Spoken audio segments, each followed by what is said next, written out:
predicar el evangelio, sabiendo que es algo tremendamente bueno y ha sido de bendición a nosotros y será de bendición a otros. Sencillamente hemos dicho que hay temores que están implicados ahí, a la persecución, a la indiferencia, una serie de cosas que conlleva en la mente de las personas a que tengan esta actitud de avergonzarse de predicar el evangelio. Sin embargo, el apóstol Pablo nos dijo que él no se avergüenza del evangelio, porque el evangelio es poder de Dios. ¿Para qué? Para salvación a todo aquel que cree, primeramente al judío, luego también al griego. Porque en el evangelio se revela la justicia de Dios por fe y para fe, porque el justo, como está escrito, el justo por la fe vivirá. Entonces, en este pasaje de Romanos capítulo 1, versos 16 y 17, Pablo hemos dicho que expone 4 razones por las cuales él no se avergonzaba de predicar el evangelio de la gracia de Dios, ni del evangelio ni tampoco de predicarlo. Y vimos que la primera cosa por la cual Pablo no se avergüenza, y nosotros igual ministrados por este ejemplo inspirador, es que el evangelio es el poder salvador de Dios.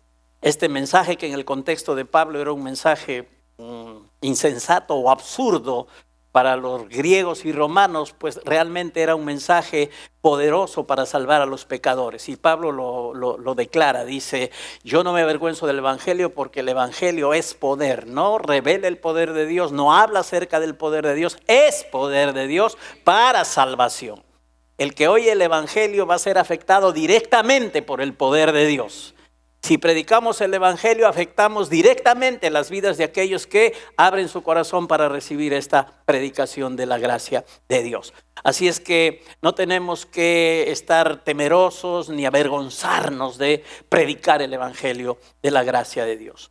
El evangelio de la gracia es poder, es dunamis. Es poder explosivo, es poder que destruye el pecado, la muerte, las maldiciones en la vida de las personas.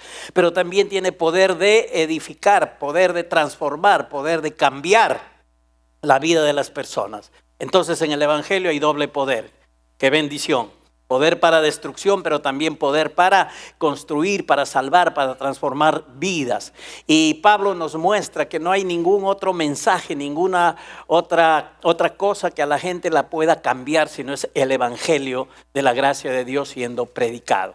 No hay mensajes, no hay enseñanza psicológica, filosófica, de cualquier otro tipo que pueda cambiar a la gente como lo hace el evangelio de la gracia de Dios. Ahí hay poder para destruir la maldición, la maldad, el pecado y la muerte, y hay poder para edificar y transformar las vidas. Y sabemos que Pablo había experimentado eso. Él era un perseguidor empedernido de los cristianos. Él odiaba en un tiempo de su vida el nombre de Jesús. Él tenía una misión, era destruir la iglesia, desaparecer la iglesia de Cristo, y no pudo hacerlo porque precisamente él experimentó el poder del evangelio, transformando su vida y haciendo que él, que era un perseguidor de la iglesia de Cristo, se convirtiera en un apasionado seguidor de Jesucristo, un apasionado predicador de la gracia de Dios, un apasionado predicador del evangelio del Señor. Entonces él mismo pudo experimentar que el evangelio realmente es poder de Dios, por lo cual no hay que avergonzarse. Y también hemos visto que Pablo no se avergüenza del evangelio, porque el evangelio tiene un alcance universal. Es algo tremendo, grande, maravilloso para todas las personas, para todas las naciones, para tocar todo el mundo. Él habla de que el evangelio es poder de Dios para salvación a todo el que cree, y acá incluye a todos, pues, ¿verdad? Los que le dan interés a la palabra de Dios, le dan interés al evangelio de su gracia, y pueden ser afectados obviamente por él. Entonces el evangelio, hemos dicho, es un evangelio que tiene un alcance universal. No hay que avergonzarnos, es tremendo, grandioso, ¿ven? Diríamos, si lo vemos como empresa, una empresa a nivel mundial, poderosísima para cambiar vidas y bendecir a la gente que no conoce al Señor. Entonces no hay por qué avergonzarse, y el evangelio no hace distinción de nada, de razas, de tamaños, de élites sociales o académicas. No, el evangelio es para todos, está englobando a toda la raza humana, y hay una sola oferta de salvación para todo el mundo a través de Jesucristo, quien es el personaje esencial y el evangelio mismo. La palabra nos enseña de que Dios quiere que nadie se pierda, que todos vengan al conocimiento de la verdad. ¿Escucharon ese versículo alguna vez? Sabemos, está escrito en Timoteo, en 1 Timoteo 2:5. Y ahí nos damos cuenta que el evangelio es para todo el mundo. Dios quiere que todos se salven, dice, y que vengan al conocimiento de la verdad. El evangelio, en un sentido, hemos dicho que es exclusivo porque hay un solo Salvador. Uno solo es el que nos lleva al Padre. No hay religiones que compitan con Jesucristo en llevar a la gente a Dios. No hay ninguna religión que pueda llevar a la gente a Dios. Ni católica, ni evangélica, ni musulmana, ni budista, ni hindú. No hay religión que sea capaz de llevar al Padre. Las religiones intentan tocar a Dios, llegar a Dios, pero con el esfuerzo humano, y eso es insuficiente. Jesús es el Salvador. La salvación depende de una persona y su nombre es Jesucristo. La respuesta a la muerte y a todo como el mundo está viviendo este tiempo en confusión y lejos de Dios y muertos en sus delitos, la respuesta se llama Jesús. Jesús, una persona que es nuestro Salvador. Entonces el apóstol Pablo no se avergonzaba pues del evangelio y quería predicar a todo el mundo porque sabía que el evangelio es capaz de salvar a los estafadores, decíamos, a los blasfemos, a los perseguidores como él, a los moralistas como Nicodemo, y solo había que confiar únicamente en Jesucristo. ¿Ok? Pablo dice que él no se avergüenza del evangelio porque ese mensaje actúa poderosamente en todo aquel que cree. A todo aquel que recibe el evangelio va a actuar en su corazón y lo va a cambiar si se tiene fe en él, sin distinción alguna, y va a librarlos de la esclavitud, del pecado y de la condenación. Nos quedamos por ahí. Ahora, ¿cómo es que el evangelio hace para actuar poderosamente en el que cree y librarlo de toda condenación? Es una pregunta para comenzar esta noche y completar la enseñanza que el día domingo comenzamos y que yo les prometí que hoy vamos a ver 2 puntos más y terminamos la enseñanza. ¿Cómo es que el evangelio, este evangelio de la gracia de Dios, hace para actuar poderosamente en el que cree y librarlo de toda condenación? Esta pregunta que nos estamos formulando nos va a llevar a la tercera razón por la que Pablo no se avergonzaba del evangelio. Y esta tercera razón es que Pablo no se avergüenza del evangelio por la perfecta provisión que Dios nos ha dado en él. En el evangelio hay una perfecta provisión. Digan perfecta provisión.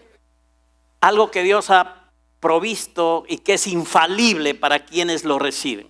Pablo no se avergüenza del evangelio porque ahí está la perfecta provisión que Dios nos ha dado en él mismo. El verso 17 de Romanos 1 dice: porque en el evangelio la justicia de Dios se revela por fe y para fe, como está escrito, mas el justo por la fe vivirá. Entonces, en este evangelio del cual Pablo no se avergonzaba, está revelada la perfecta provisión que Dios nos ha dado. Y es interesante que aquí encontramos un porqué que es mencionado por tercera vez. Dice, porque en el evangelio la justicia de Dios se revela por fe y para fe. Primeramente, Pablo ya dijo, porque no me avergüenzo del evangelio. Y después dijo otra vez, porque el evangelio es poder de Dios. Y aquí hay otro por qué, porque en el evangelio, ese por qué está metido por todo lado. Entonces algo importante tiene que estar trazando esta palabrita. ¿Por qué? Porque no están puestas las palabras que el Espíritu inspiró por las puras. Este por qué en el griego es solamente 3 letritas, G-A-R, gar. Y gramaticalmente se llama una partícula primitiva u original no derivada. Eso es ya para los estudiantes de la gramática, ¿ya? Y si no lo entiendes, no importa. Este por qué, entonces, lo interesante de esta palabra es que es una palabra que asigna una razón y es usada para discutir, argumentar, explicar o intensificar lo que estamos diciendo.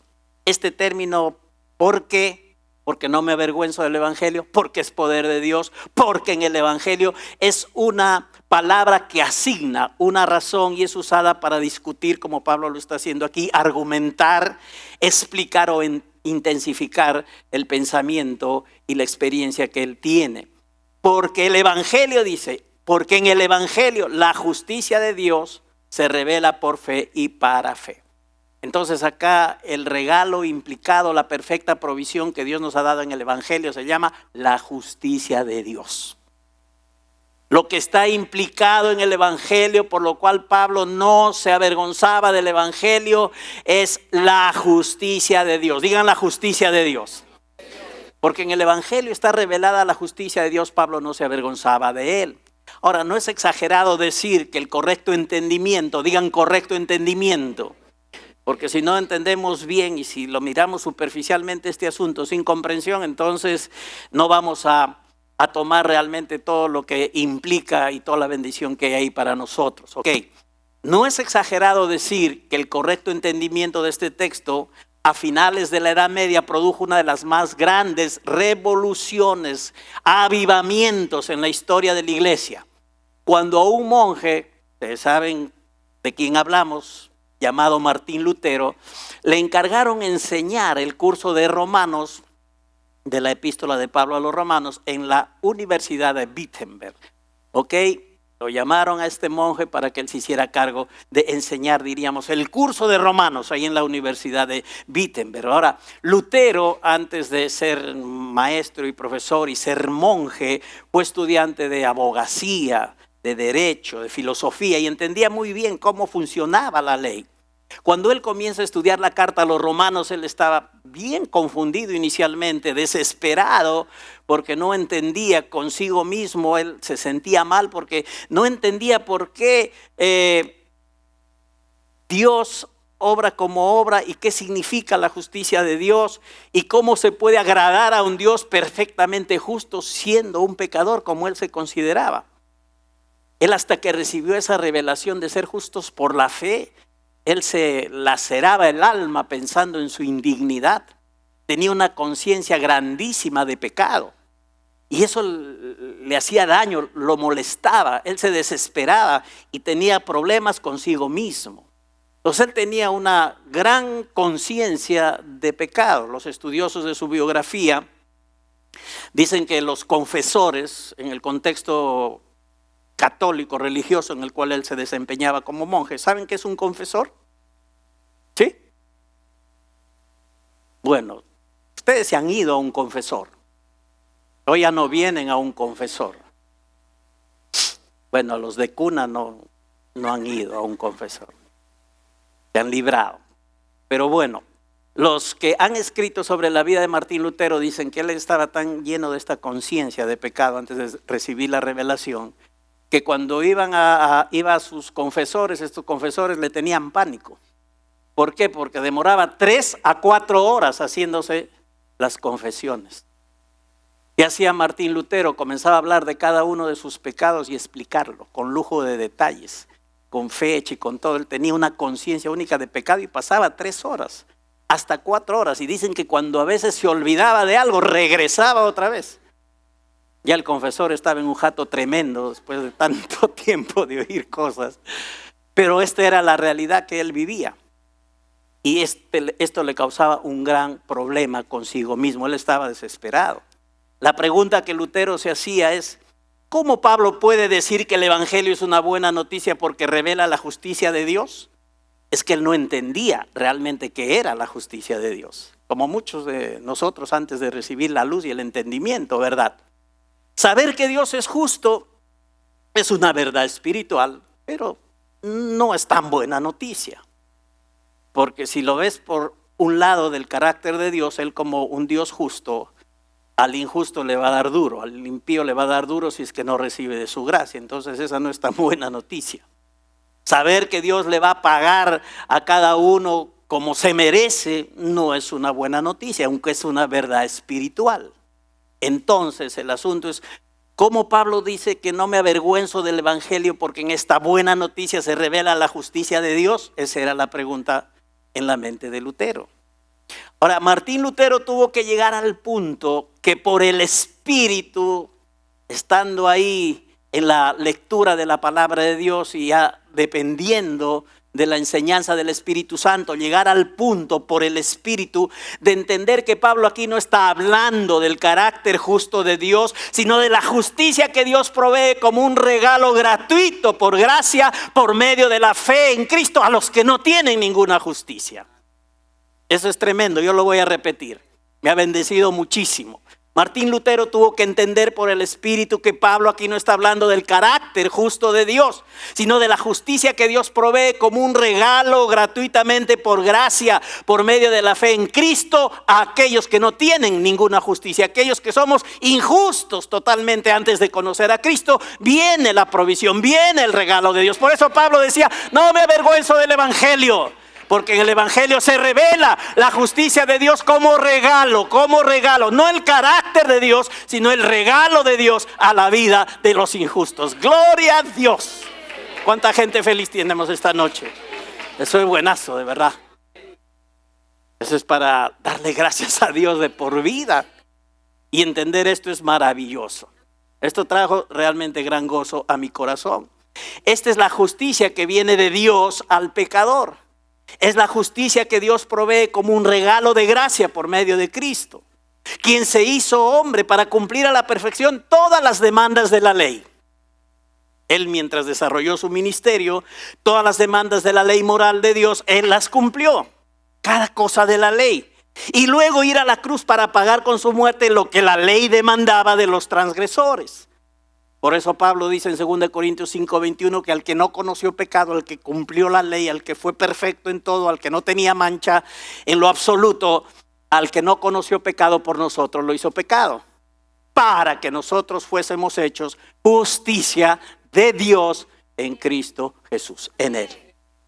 Y entendemos ese cambio milagroso que hubo en la cruz, donde Jesús toma nuestras injusticias sobre Él, las saca de nuestra vida para ponernos y endilgarnos, imputarnos su justicia.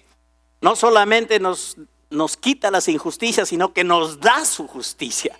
Esa es la razón por la cual nosotros decimos que somos justos en Cristo. Y la palabra dice que hemos sido justificados por la fe en Cristo Jesús, sin ningún mérito. Entonces Jesús toma nuestras injusticias, nos da su justicia, y esto se hace real en nuestra vida cuando lo recibimos por la fe. Por eso en Romanos 5:17 dice que los que reinarán en vida son los que reciben la abundancia de la gracia y el don, el regalo de la justicia. Son los que van a reinar en vida. Entonces el don, el regalo de la justicia solo hay que recibirlo por la fe. No hay que competir por él, no hay que ganarlo con nuestros méritos o esfuerzos humanos, solamente saber que esto es así, que está escrito en la palabra, y creer lo que la palabra de Dios dice. Entonces, si uno cree que está justificado en Cristo, conforme la palabra lo enseña, lo revela, lo ilumina el Espíritu, entonces ya tenemos esa provisión para nosotros. Es sin ningún mérito humano. Eso hay que entenderlo bien. Lutero ahora ya se dio cuenta que todo depende de Cristo y de su obra y no nada de Él. Y se terminaron sus luchas. Seguro que en nuestra vida hemos luchado bastante también hasta no tener esta comprensión y la iluminación del Espíritu en este asunto. Pero cuando uno ya entiende que se trata de la gracia de Dios, de la justicia por la fe, terminan las luchas. Y comenzamos a confiar, a reposar, a dejarnos totalmente en Dios Padre, en la obra de Cristo perfecta, en los méritos de Jesucristo. Y ya no estamos mirando nosotros cuánto podemos hacer por Dios para ver si le agradamos, o para ver si nos salva, o para ver si tenemos acceso al cielo. Ya sabemos que todo eso lo recibimos por la fe. Sabemos que todo eso viene gratis a nosotros por medio de Jesucristo. Entonces Pablo no se avergüenza del Evangelio porque ahí está la provisión de Dios, que se llama la justicia de Dios para los que creen. Que no habla del carácter justo de Dios, sino del regalo de Dios para los injustos. Amén. Y es nuestro solamente por recibirlo. Por eso en Romanos 3, 27 y 28 el apóstol Pablo dice: ¿dónde pues está la jactancia? Queda excluida. ¿Por cuál ley? Por la de las obras. No, sino por la ley de la fe. Jactancia. ¿Qué habla de jactancia? ¿Qué es jactancia? ¿Dónde está pues ese asunto de jactarse, de poner de nuestra parte lo humano para decir que merecemos que Dios nos salve o Dios nos perdone? Pensando que alguien se puede presentar delante de Dios y decirle: Dios, mira, yo estoy aquí y te voy a decir cuántas cosas buenas yo he hecho y seguro que eso me hace merecedor de tu perdón y de la salvación. Eso no es correcto. Por eso Pablo dice: ¿dónde pues está la jactancia? Queda excluida. Delante de Dios no hay jactancia que valga, iglesia, hijos de Dios. Nadie puede jactarse de su bondad, de sus méritos, de todo lo bueno que pueda hacer delante de Dios. Solamente tenemos que gloriarnos en Cristo Jesús. Si nos jactamos, jactarnos en Cristo Jesús, dice la Escritura. ¿Queda excluida esta jactancia? ¿Por una ley? ¿Por la de las obras? No, sino por la ley de la fe. Y finalmente Pablo dice: concluimos pues que el hombre es justificado por fe sin las obras de la ley. Justificado por la fe. Tenemos paz para con Dios por medio del Señor Jesucristo. Nuestra paz con Dios depende de esa justificación por medio de Jesucristo. Nuestra paz con Dios no está basada ni tiene su fundamento en nosotros, sino en la fe en Cristo Jesús. Porque si nosotros nos miramos, entonces por ahí va a haber huecos, brechas, y ese fundamento va a estar súper flojo y no va a permanecer. Pero si miramos a Cristo y tenemos fe en Cristo, en la justificación de Dios por medio de Cristo, entonces siempre vamos a estar fuertes. Amén. Y cualquier cosita de nosotros mismos las vamos a sacar adelante. Cualquier cosa que sabemos que no es agradable a Dios, saldremos adelante por estar firmes en la obra de Jesucristo. No daremos lugar a Satanás, no permitiremos sus engaños, no permitiremos que Él use nuestros propios errores para alejarnos de Dios. Damos moscas, estamos atentos, y cualquier falla, en vez de corrernos de Dios, siempre les he dicho, corremos hacia Dios y permitimos que Él nos ayude, nos levante, nos perdone y echamos para adelante. Amén, iglesia. Pablo extiende esta idea cuando dice que lo vil del mundo y lo menospreciado escogió Dios, y lo que no es para deshacer lo que es, a fin de que nadie se jacte en su presencia. Los corintios eran de la idea de que sus habilidades, sus dotes académicas, su inteligencia, su capacidad mental los ponía en una posición distinta de acuerdo al nivel que cada uno tenía. Pero Pablo conocía bien el asunto de que nadie puede jactarse ni por sus títulos, ni por sus habilidades humanas, ni por su conducta. Nadie puede jactarse delante de Dios. Y él dice que, mejor dicho, lo vil del mundo y lo menospreciado ha escogido Dios, haciendo una comparación con aquellos filósofos y aquellos razonadores, aquellos que tenían un cociente intelectual muy elevado y que basaban su vida y su conocimiento de Dios y su relación en eso de ellos mismos. Y entonces Dios, dice Pablo, que ha escogido lo vil del mundo y lo menospreciado para deshacer ese tipo de pensamiento, para deshacer lo que es, a fin de que nadie se jacte en su presencia. Toma. Aguanta, jactancioso. Lo vil del mundo escoge Dios, dice Pablo, lo menospreciado, para que ustedes no saquen pecho y no se jacten pues de sus obras, habilidades, capacidades, posición social, cuánto dinero tienen y una serie de cosas que a veces la gente puede tomar para decir que por esas cosas puede estar delante de Dios, pero eso no funciona así, ¿ok? Entonces este regalo que descubrió Martín Lutero, que era la justicia de Dios viniendo como don, como gracia para los injustos, este regalo no fue accidental ni improvisado, pues el Padre ya lo había planeado para que así sea. Nuestro papá Dios lo tenía clarísimo en su corazón, porque Él sabía que no había otra forma que el hombre por sí mismo lograra ser justo. Él tenía que hacerlo. Y para cumplir eso de su parte, Él lo profetizó y lo dejó escrito, como un decreto ahí. Y en varios pasajes del Antiguo Testamento está ahí profetizado. Por ejemplo, vamos ahí un ratito. En el libro de Job 29, les voy a leer 3 versículos importantísimos sobre esto. Job 29, 2, 4 y 14 en la Biblia de las Américas. Esta traducción nos va a ayudar esta noche. Job 29, capítulo 29, versos 2, 4 y 14. ¿Qué dice ahí? sabemos la historia de Job, sabemos que él era a lo que él conocía de Dios justo, en el sentido de que practicaba rectitud hasta donde podía o sabía, pero sabemos que nadie podía de una manera perfecta y total practicar las obras de la ley. Ni Job siquiera, aunque era reconocido por el nivel en el cual él caminaba, reconocido como un varón recto y justo. Job 29, 2, 4 al 14. Sabemos lo que él enfrentó también por desconocimiento, por temor. Todo lo que yo temía me ha sobrevenido. Abrió las puertas a Satanás por temeroso y le pasaron una serie de cosas. Eso lo hemos estudiado ya hace tiempo y mantenemos esa comprensión de la experiencia de Job. Ahora, él está en un tiempo de reconocer ahora que Dios es un Dios de favor, que Dios es un Dios de gracia.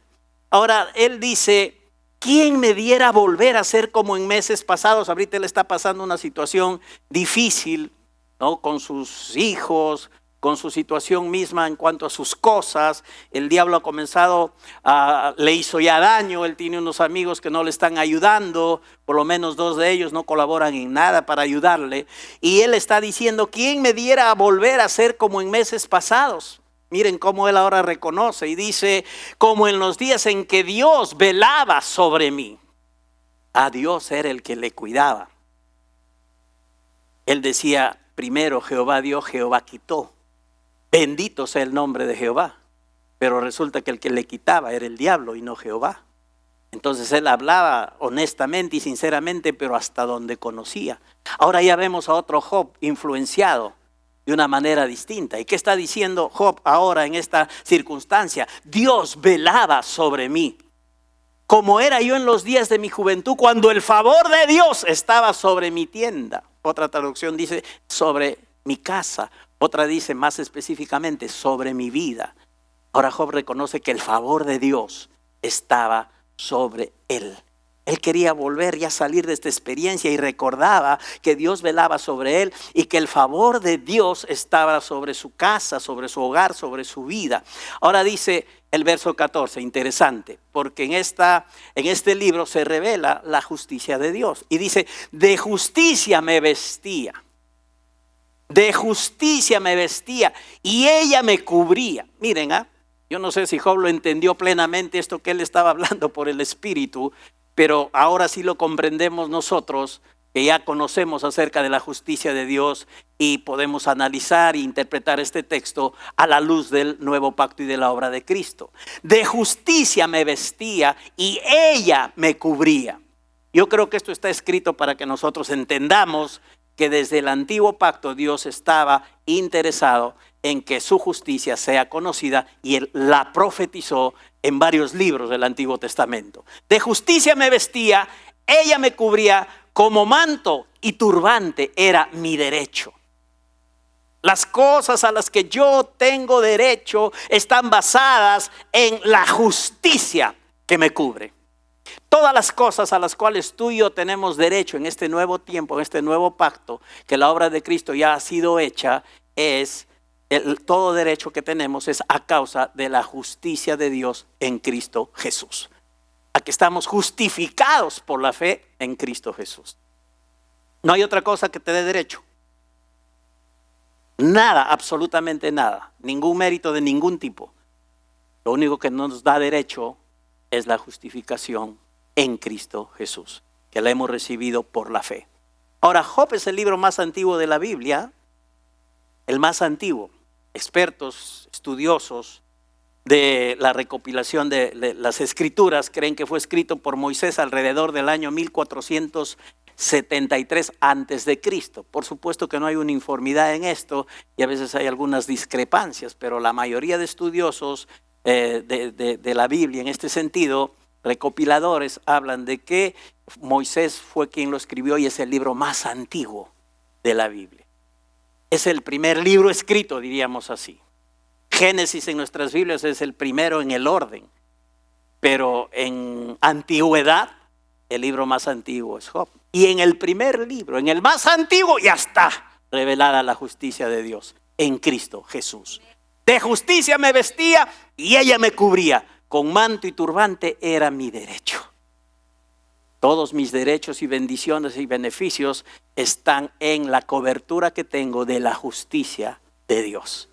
Y Job entendió cuando habló esto que el favor de Dios estaba sobre su vida y que Dios velaba sobre él. ¿Cuál era el fundamento? La justicia con la que era cubierto. Y aquí tuvo una buena comprensión, distinta a la del comienzo, a la de Job de los primeros capítulos. Ahora él ya se dio cuenta que no valían nada sus méritos, sino que todo Dios lo hacía en razón del regalo de su justicia. Entonces tenemos el primer libro, el más antiguo, hablando de la justicia de Dios, donde se profetizó la justicia de Dios. Ahora vamos al libro de Salmos 132, versos del 7 al 9 y luego el verso 16.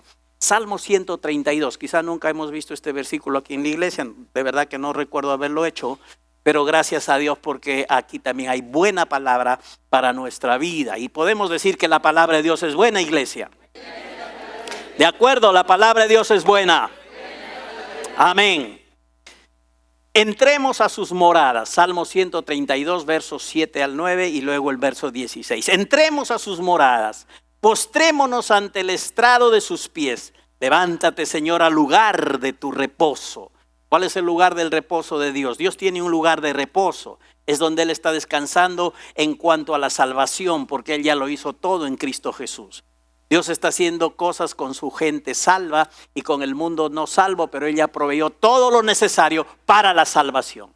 Entonces Dios está reposando en ese sentido, por lo tanto nos pide que nosotros también entremos al reposo de Dios, a la confianza y a la dependencia de lo que Él ha hecho en favor de nosotros por medio de Jesucristo. Entremos a sus moradas, estemos en su presencia, al lugar de su reposo. Y en el verso 9 dice, vístanse de justicia tus sacerdotes y canten con gozo tus santos. Vístanse de justicia tus sacerdotes y canten con gozo tus santos. ¿De qué tipo de justicia tenemos que vestirnos, iglesia? ¿De qué tipo de justicia estamos llamados hoy que somos reyes y sacerdotes? ¿De qué tipo de justicia hay que vestirnos? ¿De nuestra propia justicia o de la justicia de Dios en Cristo? Vístanse de tu justicia, sacerdotes. En el Nuevo Testamento el sacerdocio le corresponde a toda la iglesia, no a un grupito eclesiástico, sino a todo el cuerpo de Cristo. Todos los que hemos sido lavados por la preciosa sangre de Cristo, amados por el Señor, hemos sido hechos reyes y sacerdotes para la gloria de Dios. Vístanse pues de justicia tus sacerdotes. Tenemos que andar, hermanos, vestidos con la justicia de Dios todos los días de nuestra vida. Nunca cambiar el vestido de la justicia de Dios por el vestido o manto de nuestras propias justicias, porque ahí vamos a fallar. Ahí vamos a dejar de ser efectivos en nuestra vida. Tenemos que estar siempre con esa cobertura, ese manto de la justicia de Dios, y eso va a producir algo que se llama cantar con gozo. Los santos cantando con gozo, alegría.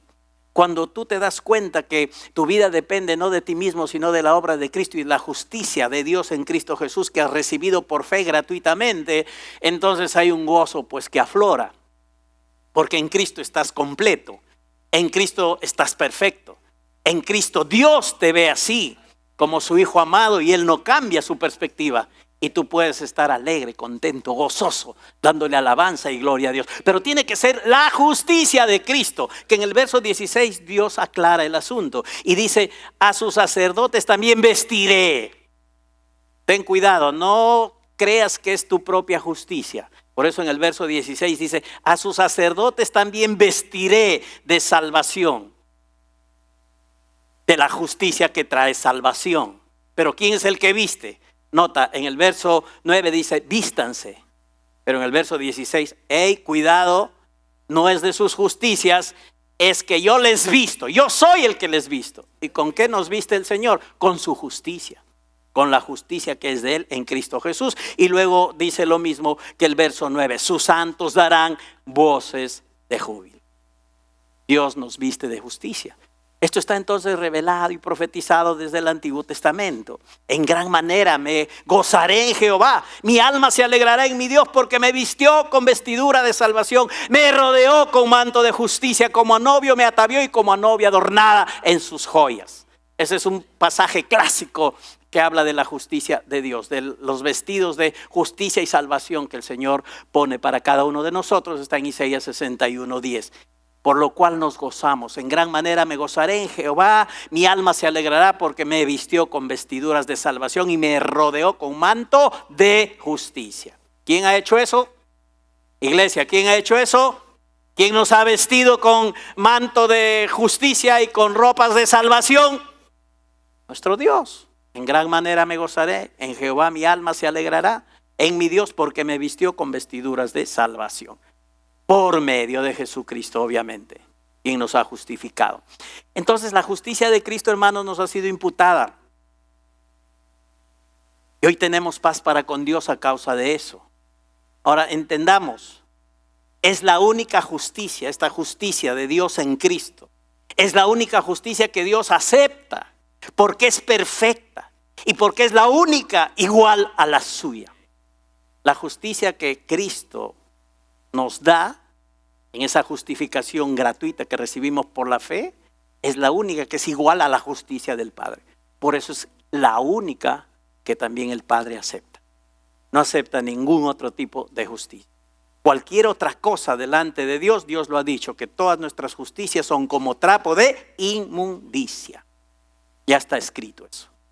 Cualquier justicia humana que uno quiera meter de cualquier área, por cualquier cosa, por cualquier mérito y queramos meterla delante de Dios, trapo de inmundicia. La única justicia que Dios acepta es la justicia que nos ha sido dada por medio de Jesucristo, porque es exactamente igual a la suya. Entonces, la moneda de tus buenas obras no circula en el cielo. Dios tiene que darte su justicia, de lo contrario, jamás nadie podría estar en su presencia.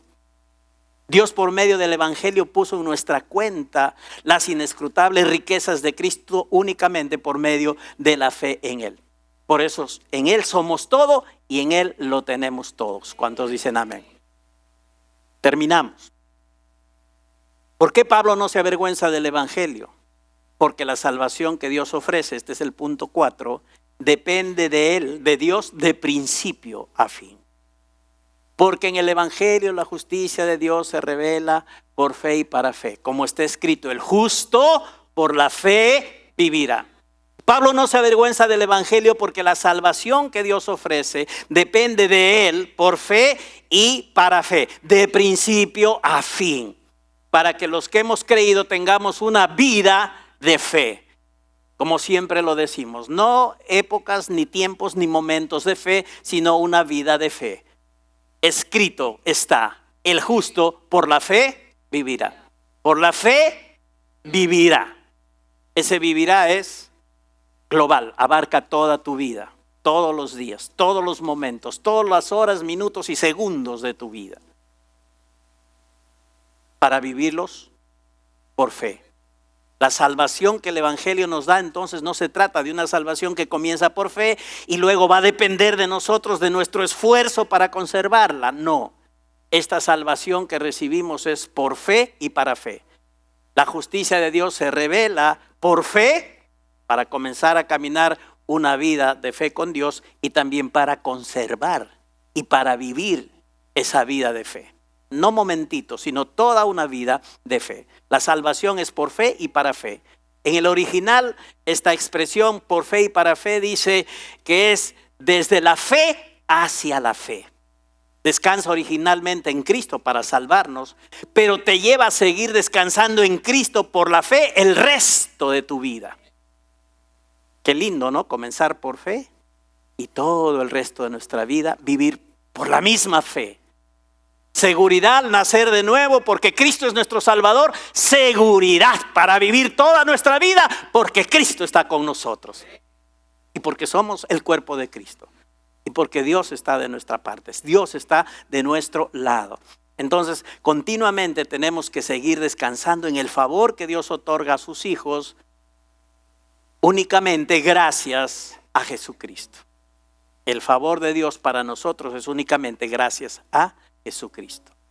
¿Dónde estaba escrito?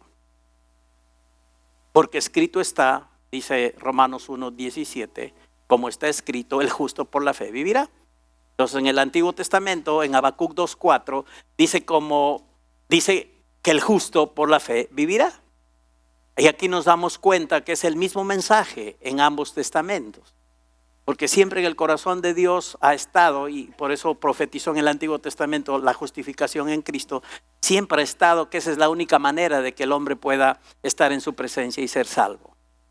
Es la única forma que un Dios puro, justo, totalmente santo, pueda aceptar y permitir que un hombre pecador esté en su presencia y no hacer mella a su justicia, es precisamente por medio de la justicia que Él nos da en Cristo Jesús.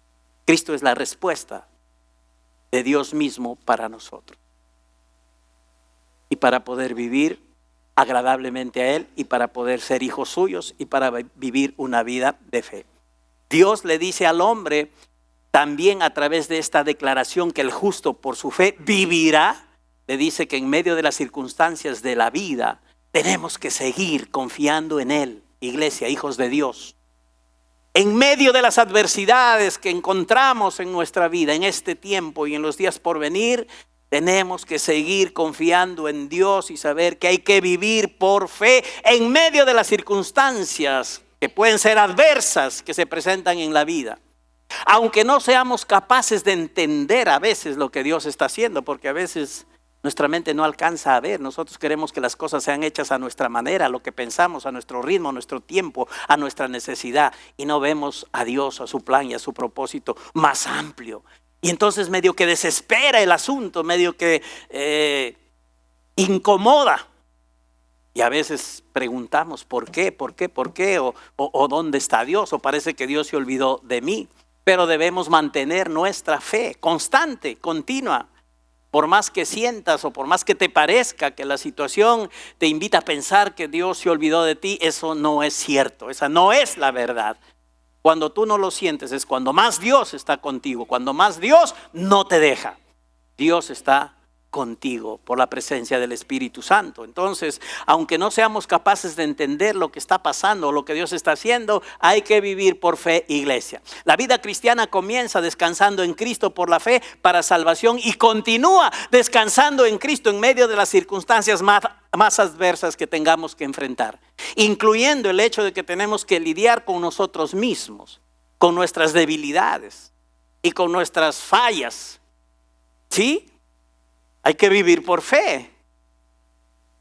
¿Por qué? Porque si nosotros pisamos el palito de Satanás ante nuestras fallas, pecados que se puedan cometer, y pisamos el palito, entonces, como les digo siempre, vamos a alejarnos de Dios. Porque la conciencia, las acusaciones de Satanás nos van a hacer leña del árbol caído. Pero ahí tenemos que ejercitar nuestra fe. Nuestra confianza en Dios, en la obra de Cristo, en la sangre preciosa de Cristo, que ha sido derramada para remisión de todos nuestros pecados. Fe implica también vida de fe. El hecho de que ante tus propias fallas y debilidades y cosas tú no te corras de Dios. Vuelvas a Dios y permitas que Él trabaje en ti de tal manera con su palabra y su espíritu que te va perfeccionando día a día y mejorando para su gloria. Porque quien recibe la gloria siempre será el Señor. Porque Él es el que nos ayuda, Él es el que trabaja, Él es el que nos fortalece, Él es el que nos levanta. Él es el que nos transforma por la palabra y por el Espíritu a través de esta revelación de la justicia que Él nos ha regalado en Cristo Jesús. Entonces siempre nuestra vida tiene que ser una vida de fe. Habacuc 3, 17 y 19 lo leemos y terminamos. Porque ahí nos habla el profeta Habacuc acerca de qué actitud hay que tener cuando las cosas aparentemente no marchan como quisiéramos. No es que todo va, como se suele decir, viento en popa.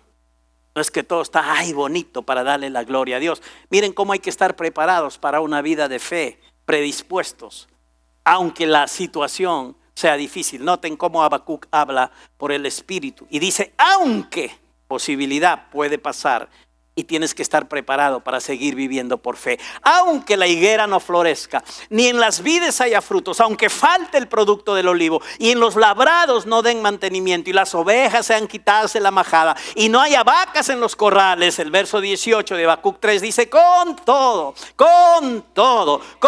todo. Yo me alegraré en Jehová y me gozaré en el Dios de mi salvación. Jehová es el Señor, es mi fortaleza, el cual hace mis pies como de ciervas y en mis alturas me hace andar. Aleluya. Gloria a Dios. Puede levantar sus manos ahí para decir gracias, Señor. Gracias que puedo vivir por fe. Aunque hay adversidades, aunque haya dificultades, aunque parezca que no hay nada de parte tuya, pero yo puedo vivir por fe y puedo gozarme y alegrarme en el Dios de mi salvación. Él es el Dios de mi fortaleza, el que hace mis pies como de ciervas y en mis alturas, en las alturas de la fe, en las alturas de la vida diferente, en las alturas de la vida abundante, en esas alturas Dios me hace vivir por la fe. Aleluya. Gloria a Dios. Iglesia, aun cuando no haya nada momentáneamente, si se da la situación, nuestro Dios y Padre nunca, nunca, nunca dejará de ser y de estar por nosotros. Si no hay higos, Dios sí hay. Si no hay uvas, Dios sí hay. Si no hay aceitunas, Dios sí hay. Si los campos no producen, Dios sigue produciendo a favor nuestro. Si no hay ovejas, Dios sí hay. Si no hay vacas, Dios sí hay. Y como Dios sí hay y Él está vivo, el que cree en Dios va a expresar su fe en alabanza y en gozo, porque Dios sí hay. Aleluya. Cuando todo falta, Dios sí hay. Diga conmigo, iglesia, Dios sí hay. Dios sí hay. Aunque todo falte, Dios no faltará. Dios sí hay. Y Dios sí hay. Y Dios sí hay. Aleluya. Aleluya. Nuestro Dios sí hay. Nuestro Dios sí hay. Gloria al que vive por siempre. Aleluya. Aleluya. Gloria. Gracias, Padre fiel, porque tú siempre estás. Aleluya. Gracias por ayudarnos, fortalecernos y hacernos andar en las alturas de la vida bendecida por fe. Y gracias porque así como tu siervo el apóstol Pablo no se avergüenza del evangelio, por la perfecta provisión que tú nos has dado en él, el regalo de tu justicia, nosotros también, Padre, tenemos la revelación, nuestro corazón ha sido iluminado por la palabra para saber que la justicia que nos has dado en Cristo es un regalo y la que nos permite que podamos ser justificados y ser declarados justos delante de ti. Gracias, Padre, porque no nos avergonzamos del evangelio, porque estamos seguros y sabemos que se nos ha dado para comenzar nuestra vida de fe y para vivir una vida de fe, de principio a fin. Gracias. En el evangelio, Padre, también se nos revela que la salvación que tú ofreces depende de ti, de principio a fin, para nacer de nuevo y para desarrollar nuestra vida y para terminar tu propósito en esta tierra, para vivir por fe. Gracias, Padre bueno. Honramos tu nombre y te damos a ti la gloria. Gracias por el evangelio de tu gracia, el evangelio de la salvación. Gracias. Este es el evangelio de la gracia de Dios. Estas son las buenas noticias del evangelio glorioso de la gracia de Dios. Hay salvación en Cristo Jesús. Hay poder en el evangelio para salvar. Aleluya. Hay poder para salvar. No hay ninguna persona de parte de Dios que no pueda ser ministrada y tocada por el evangelio de su gracia. Es para todo aquel que cree. Aleluya. No importa nombre, su edad, su sexo, su estado social.